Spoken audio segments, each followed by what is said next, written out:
Labrador, the story of the world's favourite dog, written and read by me, Ben Fogle.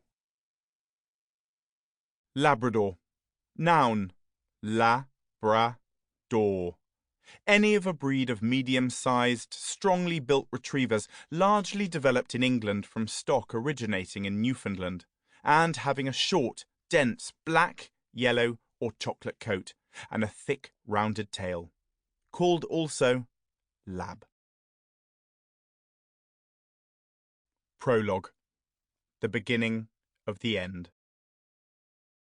Don't cry because it ended. Smile because it happened. Dr. Seuss. I called Dad.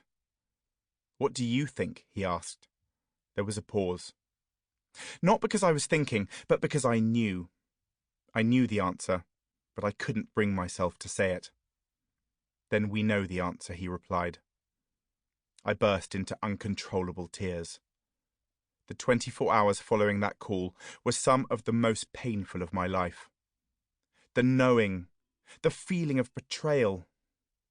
Inca, my beloved Inca. We took Maggie and Inca to the beach one final time. I carried Inca from the car to the shore so she could lie with her paws in the water. Here we were on a beach again, just as we had been on Taransay, where her life was just beginning. I watched as her ears flapped in the wind, and she lifted her nose to smell the sea air.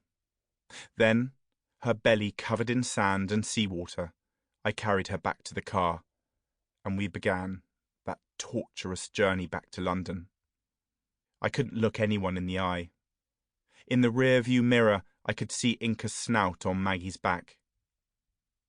Dad was waiting when we arrived home. I lay on the floor and sobbed uncontrollably into Inca's fur. One more night. I carried her up to our bedroom, put her bed next to mine, and lay there listening to her deep snoring. I didn't sleep. I felt sick with panic, and in the morning my pillow was stained with tears. At 6 a.m., I carried her downstairs and fed her, then picked her up and took her into the garden. Give Inca a big hug, I said to Ludo, who threw his arms around her. Where's she going, Daddy? Up into the sky, I said, turning away to hide the tears falling down my cheeks. I carried Inca to the car, taking Maggie with us too, and drove 10 minutes up the road to my parents' house. I don't remember much about that journey, except that I cried uncontrollably all the way. Thank you, Inca, I sobbed as we drove through the empty streets of Notting Hill. Thank you for being my best friend. I owe everything to you. I carried her from the car into the house, burying my face into her fur, and laid her on the kitchen floor. Mum, Dad, and my sisters were all there. Canine blood flows through the Fogle blood. Dogs are family. I lay on the floor, hugging Inca, while Dad injected her. Her breathing became heavy. I could feel her heart pounding and the warm blood beneath her skin. I breathed in the familiar scent of her fur as I nuzzled into her thick coat. I have never sobbed like that in my life.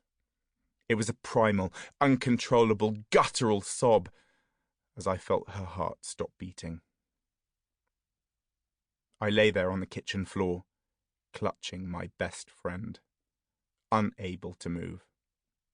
Wishing, hoping it was a dream. I held her lifeless body. Maggie came and sniffed Inca. I wanted her to sense that her friend had gone. Where's Inca? Asked Ludo as I returned home with Maggie. She's gone up into the sky. Hello, Inca, he said, waving to the sky. I'd lost my best friend. It felt like losing a limb. My shadow was gone. A flame had been extinguished. I had loved and been loved. Now I'd lost, and I was lost. I needed to find my way back. 13 years is a long time. It's been quite a trip, Sample complete. Ready to continue?